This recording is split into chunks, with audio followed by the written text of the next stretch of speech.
Learning আর প্রোগ্রামিংয়ে আপনাদের স্বাগতম। আজকের টিউটোরিয়ালে মূলত আমি আলোচনা করব আর এর বিভিন্ন টুলস নিয়ে এবং আর এ কীভাবে নিউ স্ক্রিপ্ট ক্রিয়েট করতে হয় এবং সেটা কিভাবে ওপেন করতে হয়, এবং পরিশেষে দেখাবো আর এর বিভিন্ন ধরনের কিভাবে আমরা কমেন্ট করে থাকি। তো আমি আগে থেকেই আমার আর সফটওয়্যারটি এখানে রান করে রেখেছি। তো আমি শুরুতেই চলে যাচ্ছি ফাইল নামক টুলসে। তো এখানে আমরা দেখতে পাচ্ছি অনেকগুলো টুলস রয়েছে, যার মধ্যে রয়েছে new script, open script, display files, change directory, save two file. New script, open script, display files এগুলো নিয়ে আমি টিউটোরিয়ালের শেষের দিকে দেখাবো। চেঞ্জ ডাইরেক্টরি নিয়ে আমি আলাদা একটা টিউটোরিয়াল বানাবো। আর সেভ টু ফাইল হচ্ছে আমরা যখন আরে প্রোগ্রামিং লেখার পর যদি সেটাকে আমরা নোটপ্যাডে সেভ করতে চাই, তখন আমরা এই অপশনটি ইউজ করতে পারি, সেভ টু ফাইল। অর্থাৎ আমরা যখন এটাতে ক্লিক করব তখন আমাদের ফাইলটি ও নোটপ্যাডে অটোমেটিক্যালি সেভ হয়ে যাবে। দেন রয়েছে এডিট। এডিট মানে হচ্ছে এখানে copy paste, copy and paste, select all. তো এগুলো সম্পর্কে আপনারা জানেন। তো পরবর্তী আরেকটি টুলস রয়েছে, সেটা হচ্ছে ক্লিয়ার কনসোল। অর্থাৎ এটাকে আমরা Ctrl+L অথবা এখানে প্রেস করার মাধ্যমে কমান্ডটি আমরা রান করতে পারি। তো ক্লিয়ার কনসোল মানে হচ্ছে এই যে আমরা কনসোলটা দেখতে পাচ্ছি, এটাকে যদি আমরা ক্লিয়ার করতে চাই তাহলে একটি অপশন রয়েছে, সেটা Ctrl+L, অর্থাৎ কিবোর্ড থেকে Ctrl+L, এবং আমরা যদি এখান থেকে ক্লিয়ার করতে চাই তাহলে ক্লিয়ার কনসোল এখানে ক্লিক করলে হবে। তো আমি এটাকে এখানে ক্লিক করে, হ্যাঁ, এই দেখুন আমাদের সাথে সাথে কনসোলটি ক্লিয়ার হয়ে গেছে। দেন আরেকটি টুলস রয়েছে নিচের দিকে, GUI প্রিফারেন্সেস। অর্থাৎ ওটাতে ক্লিক করার সাথে সাথে আমাদের একটি পপ আপ বক্স আসে।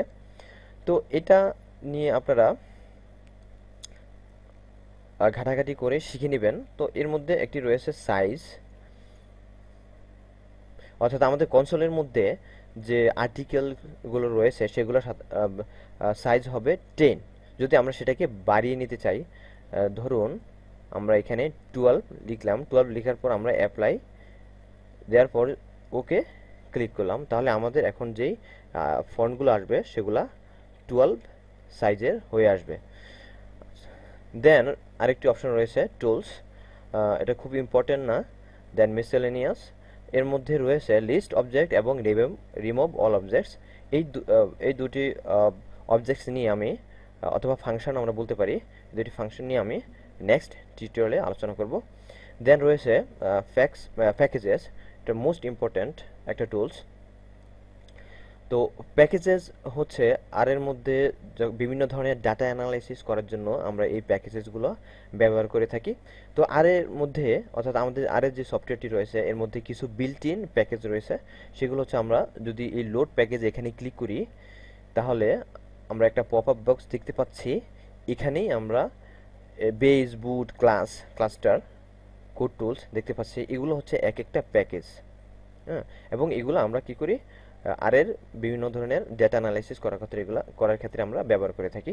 তো এখানে আমরা দেখতে পাচ্ছি খুবই কম সংখ্যক টুলস বা প্যাকেজ দেওয়া আছে, যেগুলো বিল্ট ইন, অর্থাৎ আগে থেকেই দেওয়া আছে।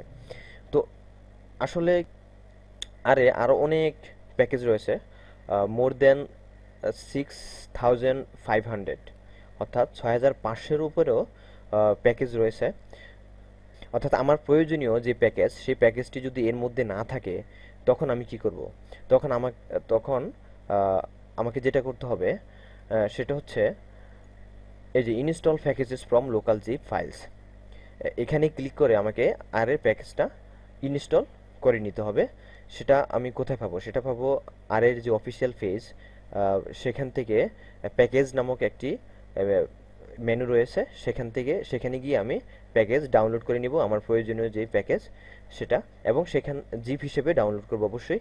এবং সেটা পরবর্তীতে আমি এখান থেকে দিই install packages from local zip, এখান থেকে আমি সেটা ইনস্টল করে নিব। দেন পরবর্তী আরেকটি টুলস রয়েছে উইন্ডোজ। দেন রয়েছে help, is very important tools. অর্থাৎ এখানে যেই টুলসগুলো রয়েছে সেই টুলসগুলো ব্যবহার করার মাধ্যমে আমি নিজেই আর সম্পর্কে জানতে পারি এবং নিজেই আর সম্পর্কে স্টাডি করতে পারি। তো এর মধ্যে একটি টুলস রয়েছে আর ফাংশন, যেটা আমি প্রায় ব্যবহার করে থাকি।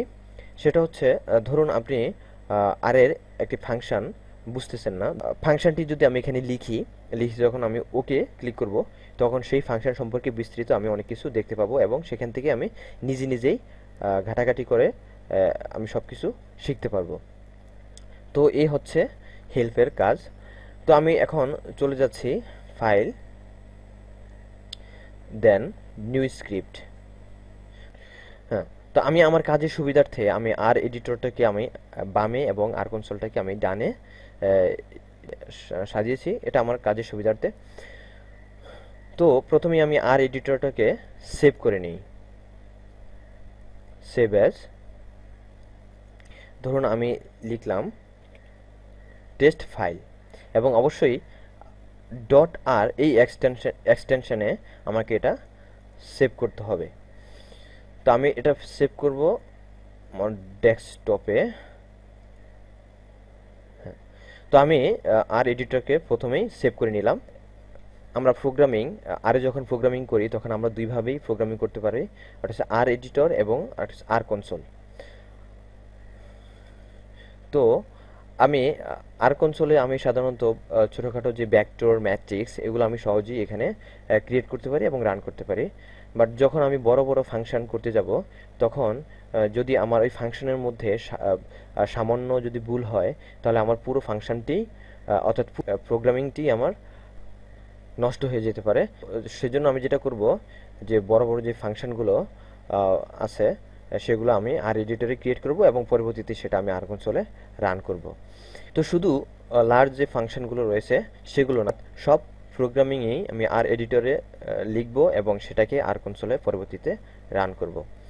তো আমি কিভাবে একটি প্রোগ্রামিং আমি আরে রান করতে পারি সেটা আমি এখন দেখাচ্ছি।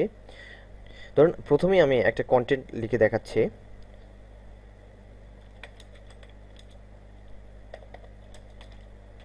I am fine. তো এটাকে আমি আর কনসোলে এখন রান করব। আই এম ফাইন, আর কনসোলে এটা চলে আসছে। তো আর কনসোলে আমরা দেখতে পাচ্ছি আই এম ফাইন এবং নিচে একটি ইরর মেসেজ। তো এই ইরর মেসেজটি অ্যাভয়েড করার জন্য আমরা আই এম ফাইন এর সামনে যদি একটি হ্যাশ ইউজ করি তাহলে দেখুন আর ইরর মেসেজটি আসবে না। অর্থাৎ হ্যাশ এটাকে বলা হয় কমেন্ট করা। কমেন্ট করা মানে হচ্ছে যে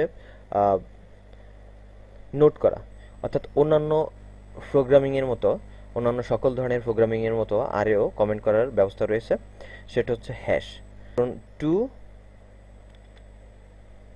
+ 2 + 2 = 4 চলে আসছে। তো এভাবে আমরা আরে বিভিন্ন ধরনের কমান্ড রান করতে পারি।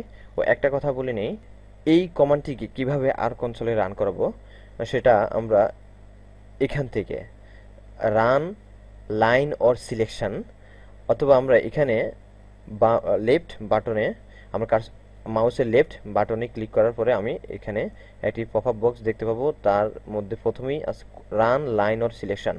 অর্থাৎ আমি যখন এখানে ক্লিক করব দেখুন চলে আসছে 2 + 2 = 4। তো ফাইলটিকে আমি আবার সেভ করে নেই। তাহলে এখন আমি দেখব কিভাবে আমার ফাইলটিকে আমি আবার ওপেন করতে পারি। আর এডিটরটি আমি ক্লোজ করে দিলাম। দেয়ারপর এবার আমি দেখব এটা, এই যে আমি ডেস্কটপে টেস্ট ফাইল নামক আর এখানে আমি এটা সেভ করেছি। তো এবার আমি দেখাবো কিভাবে আমি ফাইলটি আবার ওপেন করতে পারি। তো আমি ফাইলটি ওপেন করার জন্য আবার ফাইলে যাব, দেন ওপেন স্ক্রিপ্ট, এখানে যাওয়ার পর আমি যেখানে সেভ করেছি অর্থাৎ ডেস্কটপে, দেন টেস্ট ফাইল আর, হ্যাঁ আমার ফাইলটি আবার ওপেন হয়ে গেছে। তো আরও বিভিন্নভাবে ফাইল ওপেন করা যায়, যেমন ধরুন ডিসপ্লে ফাইল।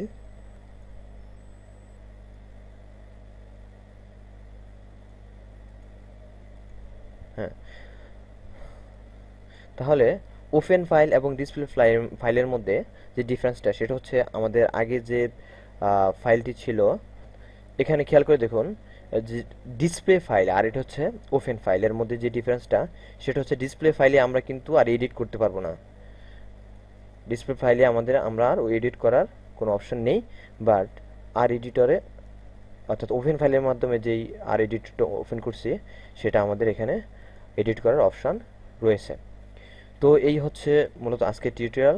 তো নেক্সট টিউটোরিয়াল দেখার আমন্ত্রণ জানিয়ে এখানেই শেষ করছি।